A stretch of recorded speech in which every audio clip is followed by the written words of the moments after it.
Mau kemana? Mau sholat. Jangan. Kamu Ini jam ini jam berapa? jam 9 kok ke musola ngapain? Gak usah. Enggak jam 9 ke masjid ngapain sih? Tahu. Nggak tahu? Suruh nggak sholat dibilangin ngeyel. Saya hajar. Sampai hajar. Kalau Iya. menghajar pakai apa? Ya pakai tangan saduk gitu. Satu itu tendang. Ya. Sampai pukul sampai tendang. Iya. Supaya nggak sholat. Iya.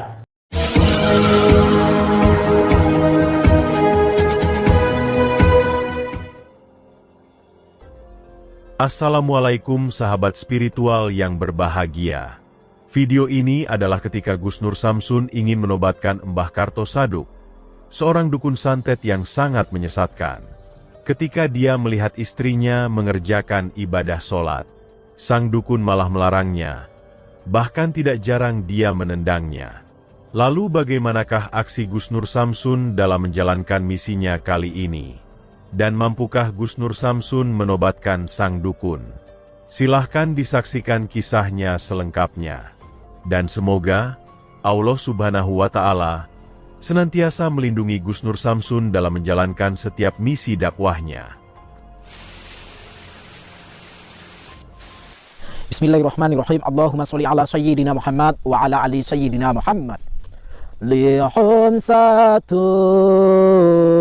udfi biha harul wabail hatimah al-mustafa wal murtada wabnahuma wa fatimah lihum satun udfi biha harul wabail hatimah al-mustafa wal murtada wabnahuma wa fatimah.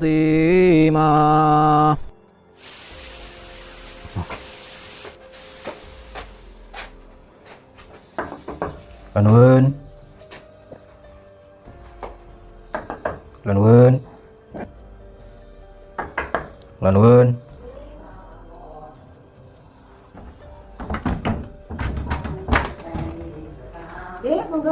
Jadi kepanggil kali Mbah Kromo Saduk. Wonten. Monggo pindah. Oke. Nyuwun ngapunten iki kula betul kamera. Masih kok betul kamera. Anu niki kagem dokumentasi. Oh, jadi monggo pindah. Sahabat yang berbahagia, kisah ini berawal dari cerita Pak RT yang datang kepada Gus Nur Samsun. Yang mana Pak RT itu bercerita bahwa ada seorang warganya yang biasa melakukan praktek sesat perdukunan. Padahal, rumah sang dukun sangat dekat dengan musola di kampungnya. Dukun tersebut bernama Mbah Karto Saduk, yang dikenal sangat kaku dan keras kepala. Sebenarnya para warga kampung sangat marah dengan keberadaan sang dukun Karto Saduk ini. Bahkan, para warga pernah berkehendak ingin mengusirnya. Akan tetapi, hal tersebut tidak dilakukan, karena warga sangat menghormati istrinya. Istri sang dukun dikenal sangat baik, bahkan sangat rajin beribadah. Walaupun ketika menjalani ibadah tersebut, suaminya berusaha melarangnya. Bahkan tidak jarang, sang dukun tega menendang ketika sang istri mengerjakan ibadah dan sembahyang. Para warga merasa sangat berempati istri dari sang dukun Karto Saduk itu.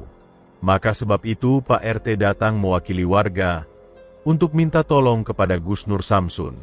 Pak RT berharap agar Gus Nur Samsun bersedia datang untuk menyadarkan dukun Karto Saduk.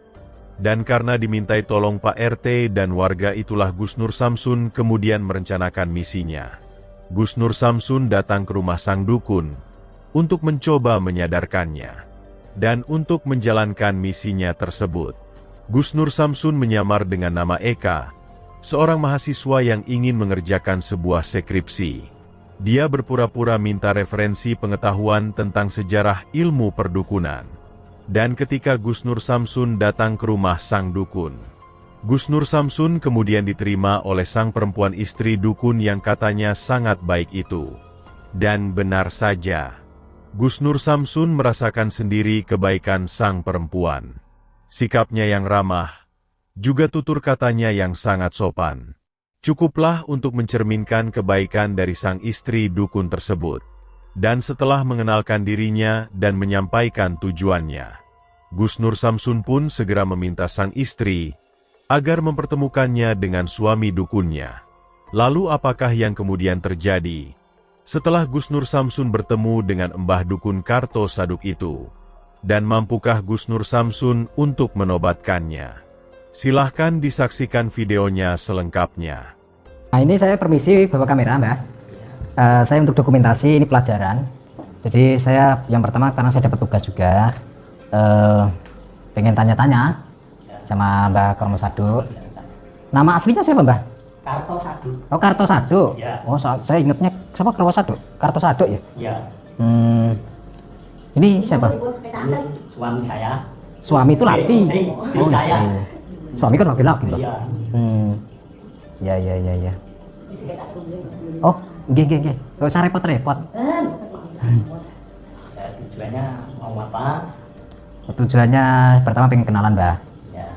Namanya siapa Mas? Nama saya. Ya. Nama saya Eka. Ya, itu teman saya namanya Aan. Kok bahwa itu padang-padang itu apa? Ya, biasa tugas Mbak dari sekolahan. Kami kan berdua masih kuliah. Ini masih kuliah, saya S5 kalau dia S4 Mbak. Kok padang ini enggak, saya nggak suka. Oh. Ya bila mana saya diizinkan Mbak, ini untuk pelajaran sekolah loh Mbak. Nanti kalau tidak saya rekam kayak gini, nanti saya nggak lulus sekolah. Tahun kemarin saya nggak lulus loh Mbak. Itu saya sudah 3 tahun nggak lulus Mbak. Kurang ajar itu dosen saya itu Mbak. Itu Mbaknya bisa nyantet ya Mbak? Apa? Nyantet bisa nggak? Nggak bisa. Bisa? Nggak bisa. Nggak bisa? Nggak bisa. Oh, terus bisanya apa Mbak? Misalnya gini, Apa? mendukun. Iya mendukun itu apa? Masa nyantet nggak bisa? Ya, kalau nyantet bisa. Nyantet bisa? Tenung? Bisa. Bisa. Teluh? Bisa. Melet? Bisa. Saya ini dukun sakti. Oh dukun sakti. Iya. Hebat ya. Tapi itu tadi istrinya Mbak? Iya. Anaknya berapa Mbak? Anaknya 7. Wah kemen Mbak, 7 Mbak. Iya. Orang dengkolan dengkol Mbak. Iya. Cantik Mbak istrinya Mbak. Tapi lebih cantik lagi kalau mbahnya itu tobat Mbak. Apa? Ya tobat Mbak, sholat itu. Kamu Ngaji. nggak usah pakai nama-nama agama. Lah kenapa Mbak? Saya nggak suka. Kan saya Islam Mbak. Islam itu apa? Islam itu ya agama Mbak. Agama apa? Agama Islam? Islam nggak tahu saya. Nggak tahu. Nggak tahu. Kan di situ kan ada masjid Mbak. Kan biasa ada Allahu Akbar kayak gitu Mbak. Masjid itu tempat apa? Ya tempat sholat, Sholat itu apa? ibadah. Ibadah nggak tahu saya. Nggak tahu. Iya. Terus taunya apa? Ritual. Iya, ritual. Apa yang disembah ritual itu? Itu ya kayak gini. Apa yang disembah? Sesaji. Saji. Terus yang dicari apa? Nyan. Yang dicari apa? Ya nggak apa-apa. Yang dicari apa kok? Cari ya itu kesaktian. Walah kesaktian, mana ada kesaktian dicari-cari? Ya ada. Nggak ada Mbak. Emang mbahnya sakti? Sakti. Sakti. Hebat. Hebat. Saya ini dukun dunia paling sakti. Kalau sakti itu istrinya kok 1, istrinya 2 Mbak. Istri saya malah 5. Loh 5? Iya. Hebat banget. Lah ini istri nomor berapa? Ini nomor pertama. Oh pertama 1. Ya. Terus yang 4 kemana? 4-nya ke Brunei. Wah ke Brunei. Iya. Enggak maksudnya yang 2, yang 3, yang 4, yang 5 itu kemana? Itu yang sah 3. Oh yang sah 3. Ya. Yang 2 Yang 2 kumpul kebo. kumpul kebo. Oh punya anak juga enggak? Punya. Punya. Kemana-mana tanam benih loh. Iya. Oh ngecerot terus. Nah, ya. Emang sudah sunat Mbak? Sudah dong. Sunat juga dulu. Iya. Berarti dukun itu juga sunat ya Mbak? Ya sunat. Sudah berapa tahun Mbak jadi dukun Mbak? Udah 50 tahun saya. Lah umurnya berapa? Umurnya 75 tahun. 75 tahun ngarang ini. Iya. Udah kita iyain aja lah. Mbak, sampai belajar-belajar kayak gini nggak capek Mbak? Enggak. Enggak. Enggak. Sampai nyantet-nyantet itu kalau disuruh itu bayar berapa Mbak? Ya 1 juta. Murah banget 1 juta. Iya. Nyantet apa Mbak? Jangkrik? Enggak. Nyantet nyantet pedus? orang. Oh nyantet orang, tak kira Iya. nyantet pedus Mbak. Enggak. Tapi mbahnya bisa disantet nggak Mbak? Enggak bisa. Nggak bisa. Orang sakti kok. Berarti nggak ada yang ngalahin? Enggak ada. Hebat ya? Iya. Luar biasa, udah gagah. Iya. Hebat lagi. Mantap. Pantesan istrinya 5. Iya. Orang sakti. Orang sakti harus istrinya 5. Iya. Kalau istrinya 2 belum sakti Mbak? Belum. Oh itu si Briwa itu harus istri 5 itu. Iya. Saya saya kenal orang Mbah, tahu namanya itu, tapi saya lupa itu namanya siapa itu. Dia itu brewok Mbah, istrinya 2. Berarti belum sakti ya Mbah?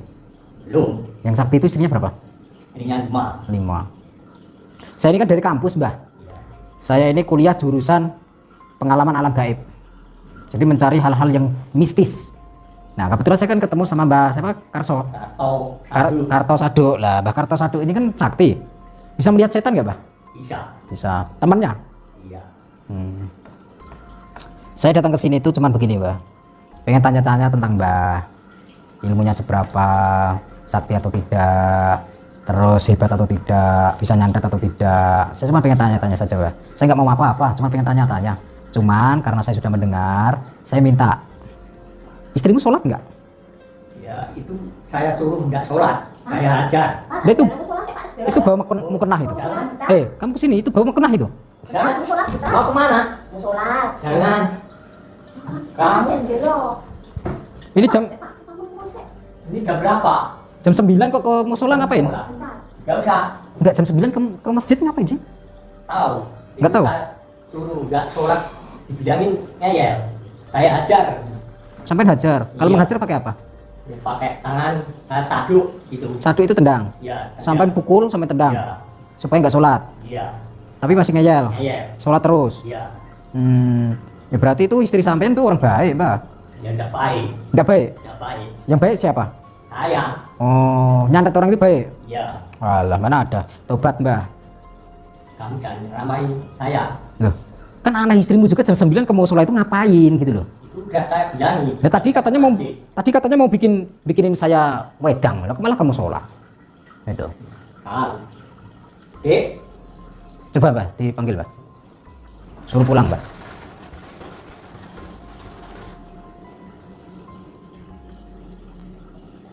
Ini jam 9 ke musola, ngapain?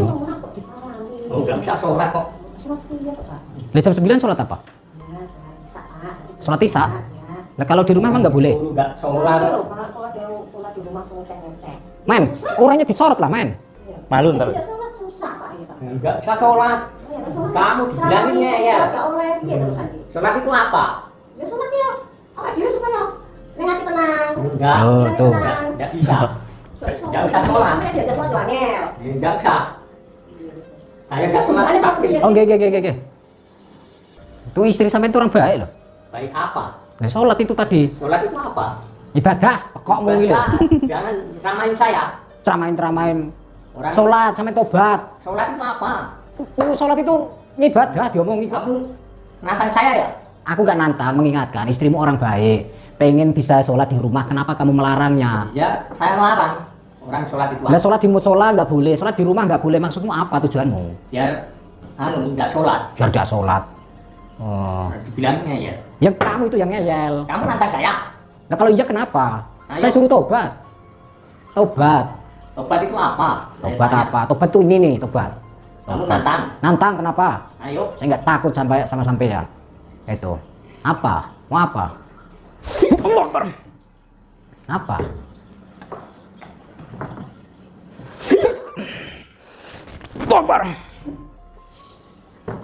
Apalagi? Saya nanti mandi kembang. Bismillahirrahmanirrahim. Sumun bukun abiyun fam layar sunnah. Allahu Akbar.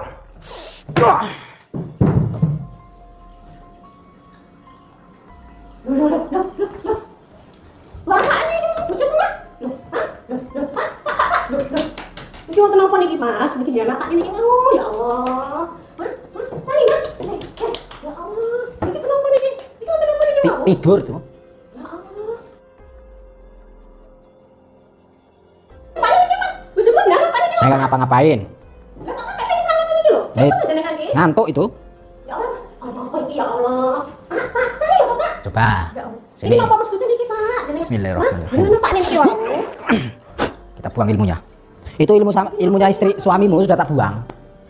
Oh, ngaten Mas. Bu. Ini kalau tak gabung gini kalau tak gini. Saya itu sebenarnya kesini cuma pengen mengingatkan suamimu. Nggih. Saya tidak pengen bertemu aneh-aneh. Jadi begini, saya sudah mengincar suamimu itu udah lama. Tujuan saya pengen menyadarkan, pengen mengingatkan. Kembali ke jalan Allah. Saya sudah tahu kalian berdua. Saya tahu kalau sampai itu istri yang baik. Rajin sholat, rajin ibadah. tetapi suamimu seperti ini. Jadi mengingatkan kisah Nabi. Kalau suaminya kafir, istrinya ternyata ahli surga. Nah, harusnya sampai mengingatkan suamimu. Hah? Iya, sebenarnya ini pun sampun mengingatkan. Sudah diingatkan. Mengingatkan, ayo Pak sholat, ayo Pak jangan tobat, ojo ngono kuwi terus. Sering mengingatkan terus. Terus responnya apa? Tapi nggih angel malah kemarin itu diseneni, malah kemarin itu diketai, ditendangi, ngoten niku lho Mas. Berarti main tangan, main kaki. Angel iku ndandane niku. Terus kenapa masih mau jadi istrinya? Ya, saya sebenarnya juga pengen cerai Mas, tapi gimana saya masih sayang kan kasihan. Oh dia itu juga Orang tuamu tahu nggak kalau tahu, dia mukulin? Iya, Tahu. Iya, tahu. Terus respon orang tuamu gimana? Mereka itu pengen, terus aku jangan bisa main karo kuwi tahu dukun-dukun koyo ngono ngaten lho Mas. Tapi ini kalau diingatkan ya susah. Oke. Orang tua saya sudah mengingatkan tapi juga susah. Tapi kalau misalnya ini nanti Ini yang jelas saya datang ke sini pengen menyadarkan dia. Nanti setelah dia siuman, kalaupun saya sudah pulang dia siuman, ingatkan, bilang, sampaikan kalau saya sudah berpesan kepada dia harus sholat. Kalau dia tidak sholat dia besok mati. Itu. Ilmunya sudah saya buang, artinya dia tidak bisa nyandat lagi, tidak bisa jadi dukun lagi. ya saya alhamdulillah pagi nanti tidak memiliki sampai mengingatkan suami saya. Ya. Semoga nanti suami saya. Saya sebenarnya ke sini itu dapat laporan dari Pak RT. Dari Pak RT nyuruh saya ke sini. Terus terang, saya sudah dibayar sama Pak RT. Tapi jangan membenci Pak RT loh ya. Jangan membenci Pak RT. Karena Pak RT tujuannya baik. Pak RT dan warga di sini itu patungan.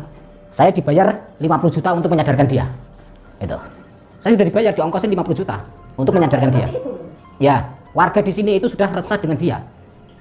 Intinya dia harus sadar, harus tobat. Tidak boleh ada dukun di kampung sini. Insya Allah saya tanyakan, semoga nanti Ya. arah jalan yang benar. Saya terima Ya. kasih banget, beliau sudah datang ke sini, sudah memberikan arahan ke bapaknya. Ya saya minta doanya semoga nanti bapaknya.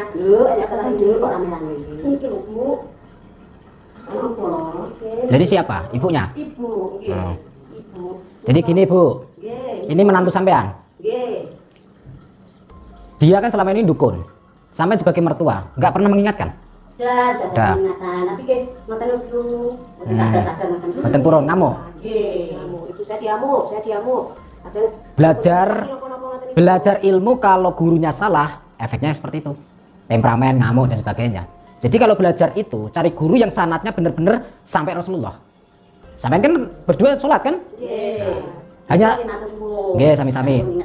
Nggak perlu matur suwun minta terima kasih sama saya. Yang jelas saya di sini digerakkan sama Allah atas perantara dari Pak RT dan warga setempat. Kalau tidak percaya boleh. Gus Nur Samsun berusaha menyadarkan dukun Karto Saduk itu dengan cara baik-baik. Akan tetapi, sang dukun memang sangat kaku dan keras kepala. Sehingga tidak ada pilihan lain. Gus Nur Samsun menghajar sang dukun hingga pingsan, dan kemudian mencabut ilmu iblis yang dimilikinya. Dan melihat suaminya yang tak sadarkan diri itu, sang istri terlihat sangat khawatir. Namun setelah Gus Nur Samsun menyampaikan tujuannya yang sebenarnya, sang istri tersebut pun akhirnya mengerti. Bahkan, sang istri itu sangat bersyukur dengan yang dilakukan Gus Nur Samsun, dan berharap suami dukunnya itu benar-benar bisa sadar, dan tidak melakukan perbuatannya menjadi dukun lagi. Terima kasih telah menyaksikan video dakwah yang penuh perjuangan dan keagungan ini. Ambillah sisi baiknya dan tinggalkanlah sisi buruknya. Dan tentunya kami berharap video dakwah yang kami sajikan ini bisa memberikan manfaat, juga bisa menghibur para sahabat semuanya. Akhirul kata, putar tasbihnya dan baca solawatnya. Wassalamualaikum warahmatullahi wabarakatuh.